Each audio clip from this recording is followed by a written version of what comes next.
ஆப்கி அதாலத்ல ஜன் ஸ்வராஜ் கட்சியின் சூத்திரதாரர் பிரசாந்த் கிஷோர் மீது சுமத்தப்படும் குற்றச்சாட்டு என்னவென்றால் அவர் பொறுப்புகளிலிருந்து தப்பி ஓடுவார். பிரசாந்த் சார், இந்த பயணத்தை நீங்க தான் ஆரம்பிச்சீங்க. கட்சியை உருவாக்குறது, வியூகத்தை உருவாக்குறது, தேர்தல்ல மக்களை ஜெயிக்க வைக்கிறது. ஆனா நீங்க எந்த பொறுப்பையும் ஏத்துக்க மாட்டீங்க. முதலமைச்சராக மாட்டீங்க, கட்சி பொறுப்பை ஏத்துக்க மாட்டீங்க. முக்கியமான வேலை என்னன்னா, கட்சி அமைக்கிறது ஒரு பை ப்ராடக்ட். ரொம்ப கடினமான வேலை. ஒரு சமூகத்தை வெளிப்படைய வச்சு, புரிய வச்சு, அதை தயார்படுத்தி ஒரு அமைப்பு நம்ம வாழ்க்கையை மேம்படுத்தும்னு சொல்றது. அந்த பொறுப்பை நான் ஏற்கனவே ஏத்துக்கிட்டு தானே இருக்கேன். கட்சியை ஏற்படுத்துறதுக்கு முன்னாடியும் சரி, அதை அமைஞ்சதுக்கு அப்புறமும் சரி, ஒவ்வொரு கிராமங்கள்ல மக்களுக்கு மதம் குறித்த விழிப்புணர்வை ஏற்படுத்தி அவங்களுக்கு ஓட் போடுறதுக்கான விழிப்புணர்வை ஏற்படுத்திக்கிட்டு இருக்கா இந்த பிரசாந்த் கிஷோர். மக்கள் ஒருவேளை அந்த அடிப்படையில ஓட்டளிச்சா பல திறமையாளர்கள் வருவாங்க. அதனால பீகார்ல பிரசாந்த் கிஷோர் மட்டுமே திறமையானவன்னு நான் சொல்ல வரல. பீகார்ல ஒவ்வொரு கிராமங்கள்லயும் என்னை விட திறமையானவங்க, புத்திசாலிங்க இருக்கதான் செய்யறாங்க. அவங்கள ஒண்ணு சேர்க்கறது தான் முக்கியம். அதனாலதான் நான் இந்த கட்சிக்கு தலைவரே ஆகல. இப்போ உங்க கட்சியில நிலை என்னன்னு கேட்டீங்க. என்னோட கட்சியில நான் உதவியாளரா இருக்கேன். நான் உங்களோட மொத்த வெப்சைட்டையும் பார்த்தேன். யார் இந்த பிரசாந்த் கிஷோர்? கட்சியில் இவர் என்னவா இருக்காரு? என்ன பொசிஷன் இவருக்கு? அவருடைய அக்கௌண்டபிலிட்டி என்ன ரெஸ்பான்சிபிலிட்டி? இப்படி எதுவுமே இல்லை. கட்சியே இல்ல. கட்சி 2ஆம் தேதிக்கு அப்புறம் தான் அமையும். அதுல உங்களுக்கு யாருக்கு என்னென்ன பொறுப்பு இருக்குன்னு தெரிய வரும். நான் என்னோட பொறுப்புகளை உங்களுக்கு முன்னாடியே சொல்லிடுறேன். அது 2ஆம் தேதிக்கு அப்புறம் நான் தனியா போயிடுவேங்கிறதுக்காக இல்ல. 2ஆம் தேதிக்கு அப்புறமும் நான் இந்த கட்சியோட பிரதான பேச்சாளராக தான் அங்க இருப்பேன். அதுதான் உண்மை. ஒருவேளை தேர்தலில் வெற்றி பெற்றுட்டா, ஆட்சி அமைச்சிங்கன்னா, அந்த ஆட்சியை நீங்க நடத்தலனா மக்கள் யாருக்கிட்ட தான் போவாங்க? இல்லைங்க, பாருங்க, இதுக்கு முன்னாடி பாத்தீங்கன்னா 2 வருஷம் 3 வருஷம் நடந்து போகும்போது என்னோட முதல் லட்சியம் என்னன்னா, பீகார் சமூகத்துக்கு புரிய வச்சு ஒரு கட்சி ஆரம்பிக்கணும்னு நினைச்சேன். அது எந்த தனிநபரையோ, எந்த சாதியோ, எந்த குடும்பத்தையோ சேர்ந்து இருக்கக்கூடாதுன்னு நான் நினைச்சேன். அதுல எனக்கு வெற்றியும் கிடைச்சிருக்கு. முதல் முறையா இந்த நாட்டோட வரலாற்றுல நான் ஆன் ரெக்கார்ட்ல சொல்றேன். அதாவது 1 கோடி மக்கள் ஒன்னா கூடி ஒரு கட்சி ஆரம்பிக்கிறாங்க. இந்த மாதிரி இது நடந்ததே இல்ல. அதாவது பிஜேபி மாதிரி இருக்கிற ஒரு பெரிய கட்சி எனக்கு ஆதரவா இருக்குன்னு சொல்ற மக்கள் பீகார்ல பிஜேபி அஃபிஷியலி 67 lakhs மெம்பர் இருக்கிறதா சொல்றாங்க. இன்னும் நாங்க கட்சியை உருவாக்கல. கட்சி அமைஞ்சதுக்கு அப்புறம் கூட்டம் சேர்றது அது வேற விஷயம். 1 கோடி மக்கள் சேர்ந்து இங்க கட்சி அமைக்கிறாங்க. இது இங்கே முதல் விஷயம். இப்போ இந்த விஷயம் முடிஞ்சதுக்கு அப்புறம் மார்ச்ல எங்க அறிவிப்பு ப்ரோக்ராம் இருக்கு. அதாவது மார்ச்ல மொத்த பீகாரோட 10 வருஷத்துக்கான முன்னேற்றத்துக்கான என்ன விஷயம் இருக்கோ அந்த ப்ரோக்ராம நாங்க பப்ளிக்கா வெளியிட முடிவு செஞ்சிருக்கோம். அதோட பீகாரோட முன்னேற்றத்தை மட்டும் வெளியிட மாட்டோம். அவங்களுக்கு திரும்ப சொல்றேன், ஆன் ரெக்கார்ட். பீகார்ல 8000 பஞ்சாயத்துகள் இருக்கு. ஒவ்வொரு பஞ்சாயத்துக்கும் தனித்தனி திட்டங்களை தயாரிச்சு மார்ச்ல வெளியிடுவோம். இந்த பஞ்சாயத்துல என்ன செஞ்சா குழந்தைங்களோட கல்வி மேம்படும், இந்த பஞ்சாயத்துல என்ன செஞ்சா 800லேருந்து 1800க்கு வேலைவாய்ப்பு மேம்படும், இந்த பஞ்சாயத்துல அவங்க என்ன செஞ்சா விவசாயம் செய்யற மக்கள் உணவு விவசாயத்திலிருந்து வருவாய் ஈட்டுற விவசாயத்துக்கு அவங்க மாறுவாங்க. இந்த விஷயத்தை உருவாக்கி எல்லா பஞ்சாயத்துக்கும் நாங்க அமல்படுத்துவோம். என்னோட ஃபோக்கஸ் என்ன? அக்டோபர் வரைக்கும் ஒரு தெளிவான சிறப்பான குழுவை அமைக்கணும். அப்புறம் அக்டோபர்லேருந்து மார்ச் வரைக்கும் நான் மக்களோட சேர்ந்து அலைஞ்சிட்டு இருக்கேன்.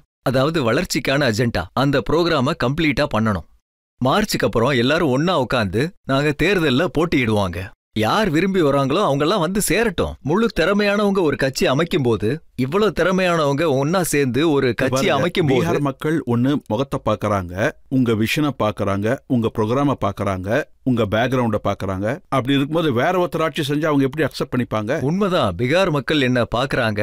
அவங்களுக்கு நான் உறுதி அளிச்சிருக்கேன். அதாவது நான் இருக்கிற வரைக்கும் இந்த முழு பிரச்சாரத்துல இதோட நேர்மையிலையும் தூய்மையிலையும் எந்த குறையும் வர விட மாட்டேன்.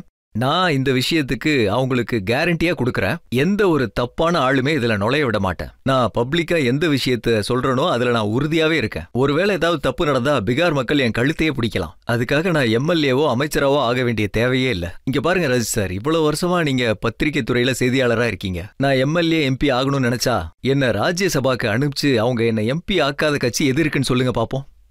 யார் வேணாலும் அனுப்புவாங்க என்ன. இல்ல, இதுல எம்பி விஷயம் இல்ல, எம்எல்ஏவும் விஷயம் இல்ல. பீகாருக்கு ஒரு தொலைநோக்கு பார்வை கொண்ட ஒரு முதலமைச்சர் வேணும். எனக்கு என்ன தோணுதுன்னா, 2043 பேர் தேர்தல்ல போட்டியிட போறாங்க. அதுல அதிக அளவுல நீங்க நிறைய பேர்ட்டு அதுல திறமையாளர்களை பார்க்கலாம். ரொம்ப திறமைசாலிகளை நான் கொண்டு வந்துகிட்டு இருக்கேன். அதை நீங்க பார்க்கலாம். எந்த மாதிரி ஆளுங்க வருவாங்கன்னா, ஒரு சில பேர் என்ன சொல்றாங்கன்னா, நீங்க ஏன் முன்னாடி நிக்க கூடாதுன்னு நினைக்கிறீங்கன்னா, நீங்க ஒரு பிராமணர், பாண்டேஜின்னு தெரிஞ்சா மக்கள் ஓட்டு போட மாட்டாங்கன்னு. இது மக்களோட தவறான கருத்து. இங்க பாருங்க, நான் ஒரு பிராமணன்னா இந்த நாட்டுல பிறந்த ஒவ்வொருத்தருக்கும் ஒவ்வொரு ஜாதி இருக்கு. எனக்கு இந்த இந்த மதங்கள்லாம் நம்பிக்கை இல்ல. என் பேரு பிரசாந்த் கிஷோர். இப்ப ஆர்ஜேடி மாதிரி ஆளுங்களுக்கு வாழ்க்கையில ஜாதிக்கு மேல ஜாதிக்கு கீழே எதுவுமே தெரியாது அவங்களுக்கு. அவங்க வந்து என் பேரை பிரசாந்த் கிஷோர் பாண்டேம்பாங்க. இங்க பாருங்க, எங்க அப்பாவோட பேரு டாக்டர் ஸ்ரீகாந்த் கிஷோர் பாண்டே. என் பேரு பிரசாந்த் கிஷோர். பாண்டே பேர் எதுக்கு இருக்குன்னா, ஏழைங்க அப்புறம் பிற்படுத்த மக்களுக்கு இந்த மெசேஜ் கண்டிப்பா போய் சேரணும். மக்களுக்கு நல்லது நடக்கணும்னு நான் நினைக்கிறேன். நான் ஓப்பன் மைண்டடா சொல்லியிருக்கேன். எனக்கு ஒரு விஷயம் சொல்லுங்க. நிதிஷ்குமார் வந்து முதலமைச்சர். அவர் ஏதோ ஒரு ஜாதியை சேர்ந்தவர் தான். அவரோட ஜாதி எண்ணிக்கை எவ்வளோ? 2% விட கம்மி தான் பீகார்ல. அவர் ரொம்ப வருஷமா பீகார்ல சிஎம்மா இருக்காரு. அப்படி பார்த்தா பிராமணர்களோட எண்ணிக்கை 3 to 4% இருக்கு அங்க பீகார்ல. இப்போ லாலுஜி எந்த சமூகத்திலேருந்து வராரோ அதோட எண்ணிக்கை எவ்வளோ? 15-16%. 15-16% வச்சு பீகார்ல ஜெயிச்சிட முடியாது. நீங்க எந்த ஜாதியா இருந்தாலும் நீங்க ஒரு பெரிய சமூக அரசியல் கூட்டணியை உருவாக்கி தான் ஆகணும். ஜாதியை வச்செல்லாம் ஜெயிச்சிட முடியாது கண்டிப்பா. இந்த மாதிரி ஒரு மாயையை உருவாக்கி, அதாவது எங்க ஜாதியை தவிர எங்க குடும்பத்தை தவிர வேற யாராலையும் பீகார்ல வந்துட முடியாது, இப்படி சொல்லிதான் இவங்க ஆட்சி பண்ணிக்கிட்டு இருக்காங்க. நான் அவங்களுக்கு சவால் விடுறேன். நான் அவங்களுக்கு பயப்படலீங்க. நான் என்னோட ஆக மாட்டீங்க, ஒருங்கிணைப்பாளர் ஆக மாட்டீங்க, கட்சிக்கு தலைமை ஏத்துக்க மாட்டீங்க. அப்புறம் என்னைக்கா ஒரு நாள் பைய தூக்கிட்டு கிளம்பிடுவீங்க, வேலை முடிஞ்சதுன்னு. இல்ல,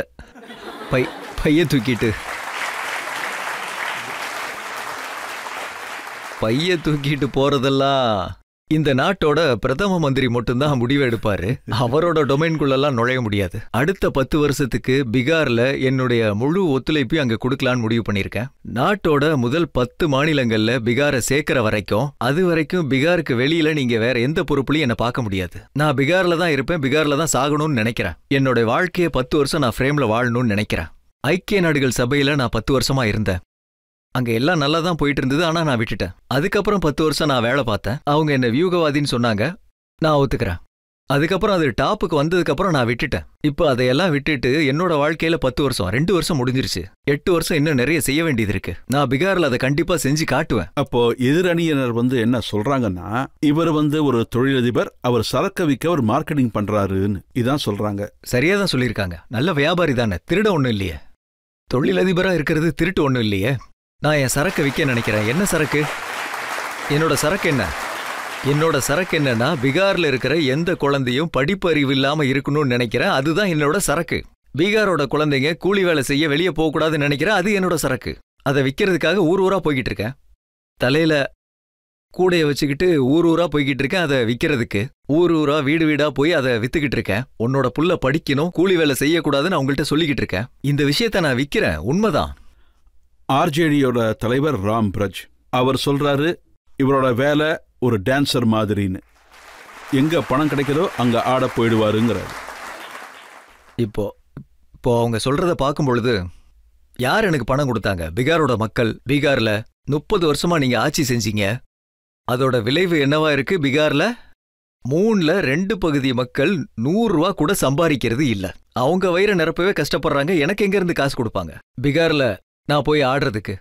நீங்க ஒருவேளை பீகார்ல வந்து அப்படி ஒரு நிலைமை இருந்திருந்தா, அவங்க பணம் கொடுக்குற மாதிரி இருந்திருந்தா நல்லா இருந்திருக்கும். பீகாரை கொள்ளையடிச்சிட்டு பசியும் பட்னியுமா வச்சிட்டு இருக்கீங்க. எனக்கு பீகார்ல யார் பணம் கொடுப்பாங்க ஆடுறதுக்கு பாடுறதுக்கெல்லாம்? நான் என்னோட காசை வச்சுக்கிட்டு ஹார்மோனியம் வச்சு பாடிக்கிட்டு இருக்காங்க. ரொம்ப சரியா சொன்னீங்க. இப்போ வந்து பீகார்ல லாலு பிரசாத் யாதவ கிங் மேக்கர்னு சொல்லுவாங்க. சோ சார், நீங்க இந்த டைட்டில் எடுத்துக்க விரும்புறீங்களா? ஒருவேளை நீங்க எடுத்துக்கிறதா இருந்தா எதிர்காலத்துல உங்க விஷன் எப்படி? லாலுஜி எப்ப கிங் மேக்கரா இருந்தாரு? அவர் எப்பயும் கிங்கா தான் இருந்தாருங்க. லாலுஜி கிங் மேக்கர்லாம் இல்ல. அவர் யாருக்கும் எதுவும் கொடுக்க மாட்டாரு. நீங்க போய் அவங்க கட்சிக்காரங்கள்ட்ட கேட்டு பாருங்க. யார மந்திரி ஆக்குறாரோ அவங்கள்ட்ட எதுவுமே இல்லாத மாதிரி அவர் பாத்துக்குவாருங்க. எல்லாத்தையும் அவர்கிட்டயே வச்சுக்குவாரு. அவருக்கு அப்படிலாம் கேரக்டர் கிடையாது. எல்லாருக்கும் மனசார எடுத்து கொடுக்கறதுக்கு. எது இருந்தாலும் எல்லாம் அவங்க குடும்பத்துக்கு தான். நீங்க சொல்றீங்க பீகார்ல உங்க கட்சி எல்லா சீட்டோட போட்டியிட போகுதுன்னு. அதுக்கு நீங்க ஃபண்ட் ஏற்பாடெல்லாம் எங்கிருந்து பண்ண போறீங்க? நாங்க டீசென்ட்ரலைஸ்ட் கிரவுட் ஃபண்டிங்கோட மிகப்பெரிய அமைப்பை உருவாக்கிக்கிட்டு இருக்கோம். அதாவது 2011-12க்கு முன்னாடி நாட்டில் இருக்கிற மக்களுக்கு இதை பத்தி பெருசா தெரியாது. சோசியல் மீடியாவும் பிரச்சாரத்திற்கான ஒரு பெரிய ஊடகமா இருக்கலான்னு. அதே மாதிரி பீகார் மாதிரி மாநிலத்துல அப்படி ஒரு அமைப்பை நான் அமைக்க போறேன். அங்க மக்கள் வீட்ல உட்காந்துக்கிட்டே அவங்க ஜன் ஸ்வராஜ் அமைப்புக்கு அவங்க நிறைய டொனேட் செய்யலாம். எங்களோட லட்சியம் என்னன்னா, பீகார்ல இருக்கிற 13 கோடி மக்கள் தொகையில குறைஞ்சது அங்க இருக்கிற 2 கோடி மக்கள் கிட்ட 100 ரூபா மக்கள் கிட்ட பேங்க்ல இருந்து சந்தா வசூலிக்கலாம். ஒருவேளை 2 கோடி மக்கள் 100 ரூபா கொடுத்தாலும் ஜன் ஸ்வராஜ் பேங்க் அக்கவுண்ட்ல 200 கோடி ரூபா இருக்கும். அந்த 200 கோடியை வச்சு 243 சட்ட தொகுதிகள்ல போட்டியிட முடியும் நம்மளால. அது போதுமானது. அப்ப ஏன் இது ஆரம்பத்துல இருந்தே நடக்கலன்னு கேப்பீங்க. ஆரம்பத்துல இருந்து ஏன் நடக்கலன்னா, முதலாவது பணத்தை எப்படி செலுத்துறதுன்னு எந்த அமைப்பும் முன்வரல. பிளஸ் மக்களிடையே விழிப்புணர்வு இல்ல. ஏற்கனவே கொள்ளடிச்சிட்டாங்க, இவங்களுக்கு எதுக்கு கொடுக்கணும்னு நினைக்கிறாங்க. ஆனா நீங்க கொஞ்சம் கவனமா யோசிச்சு பார்த்தா பீகார் எவ்வளவு எளிமையா இருந்தாலும் 100 ரூபாய் கொடுக்கற அளவுக்கு கண்டிப்பா 2 கோடி மக்கள் இருக்காங்க. நாங்க கிராமத்துக்கு போய் என்ன சொல்றோம், ஒருவேளை நீங்க வருஷத்துக்கு 100 ரூபாய் மட்டும் கொடுத்தா நீங்க ரேஷன் கார்டு வாங்குறதுக்கு 2500 ரூபாய் பணம் கொடுக்க தேவையில்லை. ஒருவேளை நீ 100 ரூபாய் கொடுத்தா கல்வி மேம்பாட்டுக்கு நீ 20,000 ரூபாய் தர வேண்டிய தேவையே இல்ல. உனக்கு பாஸ்போர்ட் வெரிஃபிகேஷனுக்கு 1500 ரூபாய் ஆகாது. நாங்க ஒரேடியா கல்வி மேம்படும் எல்லாம் மாறிடும்னு சொல்லவே வரல. உன் பாக்கெட்ல இருந்து நீ செலவு பண்ற பணத்துக்கு டாக்கில் கேரேஜுக்கு ரசீது அட்டைக்கு 20,000 ரூபாய் ஆகுது. நீ 100 ரூபாய் கொடுத்தா உன்னோட சேர்ந்து, அதாவது உன்னோட பணத்தை விரும்பாத ஒரு தலைவனா இருப்பான்னு நான் சொல்ல வரேன். அவ்வளவுதான். உங்களோட அசஸ்மெண்ட் என்ன? அதோட நான் என்ன விரும்புறேன்னா, இது ஒரு மிகப்பெரிய மேடை. இந்த நாட்டோட மக்கள் இதை கண்டிப்பா பார்க்கணும். நீங்க என் கழுத்தை பிடிச்சாலும் கட்சி அமைஞ்சதுக்கு அப்புறம் அந்த பணம் பேங்க் மூலமா ஜன்ஸ்வராஜுக்கு வந்துதான் நீங்க தெரிஞ்சுக்கலாம். பணம் கொடுக்கறதுக்கு நிறைய பேர் ரெடியா இருக்காங்க. இன்னமும் ஆயிரக்கணக்கான பேர் கேக்குறாங்க, எப்ப ஆரம்பிக்க போறீங்க, எப்ப பணம் கொடுக்கணும்னு. 100 ரூபாய் ஏன் கொடுக்க மாட்டாங்க? வருஷத்துல 100 ரூபாய் கொடுத்தா போதும். 2 கோடி மக்களும் கொடுக்கணும். 200 கோடி டெபாசிட் ஆயிரும். தேர்தல்ல போட்டிடலாம். நான் உங்கள்கிட்ட என்ன சொன்னேன்? நான் சரஸ்வதியோட பக்தன். அறிவிருக்கு, லக்ஷ்மி தன்னால வரும்.